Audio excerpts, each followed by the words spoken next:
Bonjour à tous, bienvenue sur Archilon Model Kits. On se retrouve pour un nouvel In The Boîte sur le très célèbre Focke-Wulf 190 A5. Donc voilà, c'est un kit Edward en édition limitée, le numéro 1131. Donc voilà, bien joli petit kit. On va se faire la petite revue de boîte tranquillement ensemble de ce très célèbre avion. Donc là, je vais pas refaire de partie historique parce que je pense que quand même tout le monde connaît le Focke-Wulf. Hein, il est aussi célèbre que les Messerschmitt Bf 109.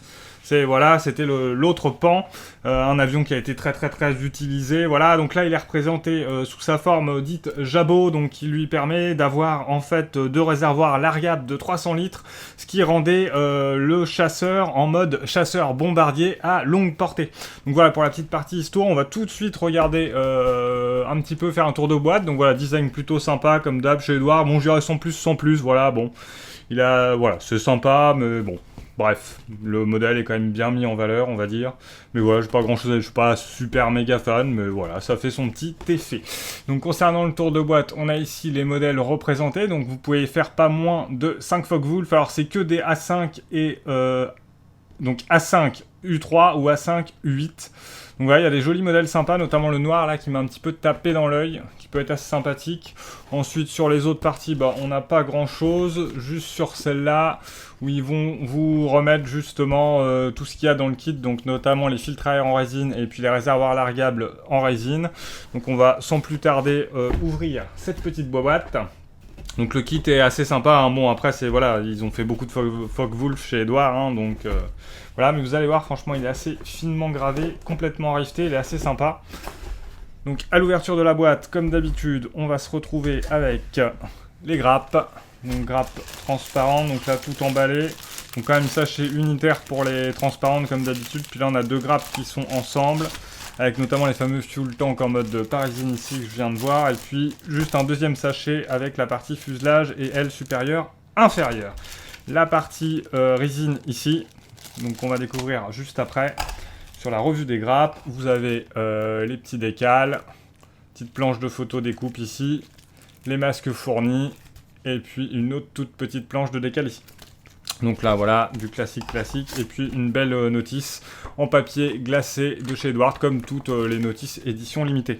Donc écoutez, on part sans plus attendre sur la revue des grappes.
Donc voilà, pour la revue des grappes. Donc vous avez vu, c'est un kit qui est assez sympa, hein. Franchement, c'est vraiment finement rifté de partout. C'est assez sympa le travail qui a été fait là par Edward sur ce kit. Moi j'aime beaucoup, la gravure est fine et tout, ça a l'air vraiment d'être de qualité, donc ça va être un beau petit assemblage à faire. Donc il me restait à vous présenter donc la partie décale que j'ai déjà déballée pour gagner un petit peu de temps. Donc j'ai pas réussi à voir si c'était des cartographes, mais par contre ils ont l'air toutefois de bonne qualité, hein, comme ceux qui sont assez récents chez Edward. Vous voyez, ils sont vraiment pas très épais, donc ça va être assez sympa à poser. Et puis vous avez une deuxième planche qui est celle de tous les marquages, hein, liés à tous les avions. Donc on reconnaît bien les petites lignes qui sont sur le dessus, hein, des ailes. Donc voilà, tout ce qui est marquage. Donc là pareil, même qualité, hein, on est sur la même épaisseur, il reste quand même assez fin, donc ça devrait être assez sympa à poser. On a une petite planche de photo découpe avec des petits ronds, hop, qui se baladent. Donc il n'y a rien de plus, hein, des deux côtés c'est un rond, et puis les masques. Et puis vous avez la petite planche de PE pour tout ce qui est intérieur, cockpit, instrumentation. Donc voilà, comme le fait Edward depuis peu, on a un truc en superposé, en double partie. Moi j'aime bien parce que ça permet d'ajouter pas mal de relief et d'épaisseur, et je trouve que ça rend assez bien. Donc après, il va nous rester la partie, alors ça je le range tout de suite, hein, sur la petite planche cartonnée pour éviter que ça se plie et que ça se torde. Donc après, il va nous rester la notice du jabot. Donc la notice, je vais pas la parcourir, je vais aller assez vite, je vais pas tout regarder, enfin moi je la connais, je l'ai vue déjà, je l'ai déjà regardé. Il n'y a pas de piège, il n'y a rien de particulier, c'est une notice Edward récente, donc on est sur le papier glacé.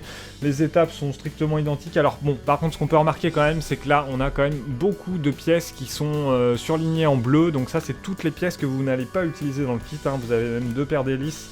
On n'utilisera pas celle-là par exemple. Même au niveau de la partie interne du cockpit, là où il y a le siège, tout ça, la structure du dessous, hein, du cockpit, là, qui est là, celle-là on l'utilisera pas. Donc voilà, ça peut être sympa, ça fait des pièces en plus si vous voulez faire un autre Focke-Wulf ou à intégrer dans un diorama, des petits morceaux qui resteraient, voilà, si vous le mettez un peu en mode atelier, ça peut être sympa. Après, concernant la notice, je vais aller très vite, hein. On a toujours, je vais plutôt me focaliser sur le modèle que j'ai décidé de faire. Donc là, comme d'habitude, hein, très très classiquement, on va faire tout ce qui est partie intérieure et cockpit, qu'on viendra insérer. On a une particularité ici, c'est qu'il faudra dégommer sur le fuselage la partie rouge pour pouvoir intégrer nos résines, hein, pour les filtres à air.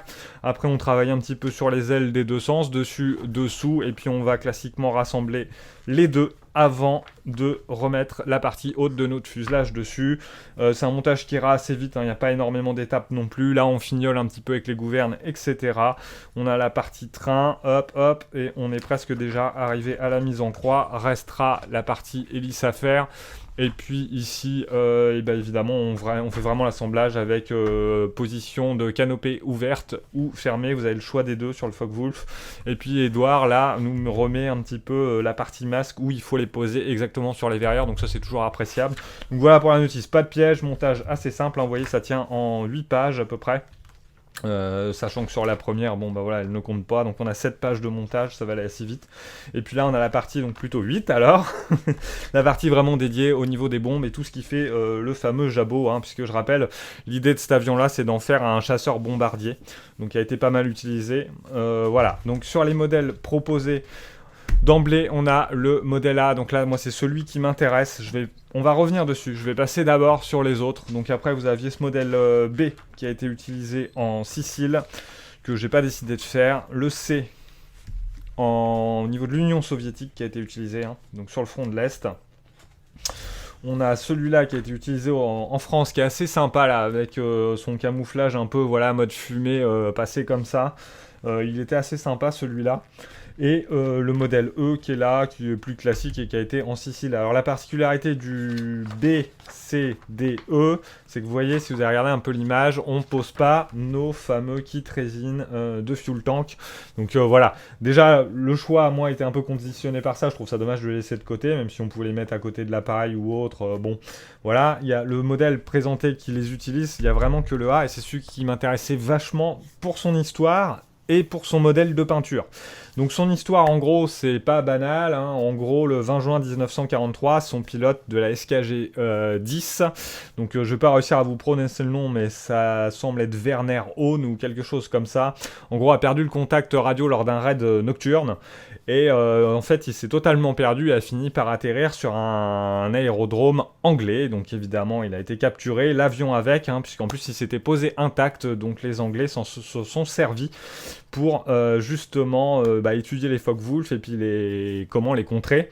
Et notamment cet avion-là a complètement été repeint, je vais vous mettre une petite image en incrustation, a été repeint aux couleurs de la RAF. Donc voilà, ce qu'on fait un modèle assez original, surtout si on rachète le kit avec le kit de décal et qu'à côté on fait la version RAF, ça peut être sympa, ça peut être une idée. Bon, ça fait encore beaucoup de choses à faire, mais dans l'idée, l'histoire me plaît bien. Alors, c'est pas un cas isolé hein, qu'un avion allemand finisse sur des aéroports anglais, notamment dans le cadre du Focke-Wulf en avril. Il y en a déjà eu 3 qui se sont perdus et qui s'étaient aussi posés, alors plus ou moins bien, sur des aéroports anglais. Donc, c'est pas un cas isolé. On a, j'ai trouvé un hors-série de Aérojournal, le hors-série 022, qui traite que des jabots, donc c'est là où j'ai appris pas mal de trucs et c'est assez intéressant. Donc là, vous voyez, la particularité, vraiment, le travail de peinture va être assez sympa, au-delà des fuel tanks, on va faire un petit peu de zoom, c'est que, vous voyez, c'est un modèle, je vais vous mettre, pareil, en incrustation, une photo, je pense, du camo original de l'avion, en gros, hein. Là, on voit bien qu'on a du jaune derrière, donc l'idée, c'est qu'il avait son camo original, et en fait, pour l'utiliser en raid nocturne, hein, parce qu'à un moment ils ont utilisé les Focke-Wulf pour ça, ce qui n'a pas été une franche réussite. Ils les ont repeints un petit peu rapidement et un peu comme ça à l'arrache en noir. Alors autant tout le dessous, lui, le dessus n'a pas bougé, le dessous a été peint intérieur complètement, donc c'est du noir mat. Et là, vous voyez, sur les parties, sur les côtés, en fait, ils ont carrément effacé pas mal de marquages. Même la croix allemande, on la voyait presque plus, quoique sur celui-là, sur des photos que j'ai vues, elle est quasi effacée. Là, on la voit encore un peu. Et puis, il laissait le numéro. Et on voit aussi ici, sur la gouverne, le jaune qui dépasse, hein, donc qui prouve bien que ça a été repeint par-dessus. Donc moi, dans le cadre de ce travail de peinture, évidemment, je vais le peindre, je pense, à la camo originale. Et à la fin, je viendrai avec mon aéro, alors sauf pour le dessous, qui sera pas en noir, bien sûr. Mais pour la partie côté, évidemment, je viendrai avec mon aérographe à la main, voilà, combler un peu tout ça, faire des effets, des petits voiles sur la partie décale de la croix, enfin voilà, ça va être un travail sympa, ça va permettre de travailler sur un avion en noir, ce qui est un exercice qui est difficile. Là je viens de peindre le blanc du F6F et c'est assez compliqué de peindre le blanc finalement, et je pense que le noir ça va être un peu pareil, donc ça sera un bon exercice, et qui plus est un exercice sur un avion qui n'est pas trop énorme, parce qu'assez souvent c'est des avions assez gros hein, qui sont peints tout en noir, donc voilà, ça fera un bon, voilà, j'aime bien l'histoire du modèle, j'aime bien la façon de le peindre, donc je me suis dit allez hop, on est parti sur ça, et puis comme ça je perds pas mes fuel tanks en résine, donc comme ça tout le monde est content. Donc voilà, quoi dire d'autre? Non, rien. Bah après j'ai ce petit bouquin là de chez Avion de Garde, chez Hachette Collection, sur le Focke-Wulf 190, où on y retrouve pas mal de trucs intéressants, d'images de référence, toujours assez sympa ces petits bouquins Hachette, moi je les aime beaucoup, il y a vraiment pas mal de trucs, hein.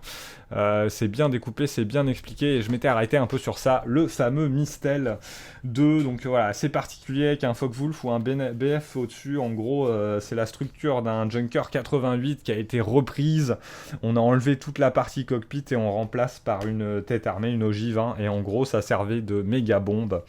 Voilà, alors l'idée c'était que ça pouvait pénétrer à 20 mètres dans le sol, le béton et tout ça, mais bon, ça n'a jamais été vérifié en vrai. Et surtout jamais atteint. Donc voilà, ça pourrait faire l'objet d'un montage aussi assez sympathique. Celui-là, ça me botte bien, faut que je regarde les kits qui existent. N'hésitez pas en commentaire si vous en connaissez des bons, ça m'évitera de faire beaucoup de recherches. Bon, ça sera pas pour tout de suite, mais voilà, ça m'a donné envie en parcourant le bouquin de chez Hachette. Donc voilà les amis, pour cette petite revue du Jabot. Très beau kit Edouard, je suis assez content de ce joli cadeau qui m'a été fait. Je pense qu'il sera fait en montage one shot, j'entends par là que vous verrez du début jusqu'à la fin, voilà, en une vidéo. Je pense que voilà, ça tiendra bien parce qu'il n'est pas très très long, je pense, à monter. C'est surtout le travail de peinture. Après, je verrai si je fais un gros focus peinture, mais bon, je pense que voilà, peut-être une vidéo, allez, peut-être qui durera 35-40 minutes, mais j'ai envie de le faire dans ce sens-là. Donc écoutez les amis, on se retrouve très vite. Alors là, prochainement, on est mercredi ce soir, 13 novembre, je crois, si je dis pas de bêtises. On se revoit vendredi pour le live. Je vais pas tarder à le mettre en dispo sur YouTube. Donc soyez au rendez-vous, 21h. J'ai pas mal de petits trucs à vous montrer, notamment un nouveau bouquin qui est assez intéressant, je trouve. Voilà, et puis va y avoir une petite revue de matos qui arrive là, sûrement avant la fin de semaine ou durant le week-end. Je vais voir un peu comment ça se colle. Mais voilà, sur ce, je vous remercie tous encore infiniment pour vos commentaires, vos pouces en l'air, les abonnements. Maquettez bien, portez-vous bien. À la prochaine.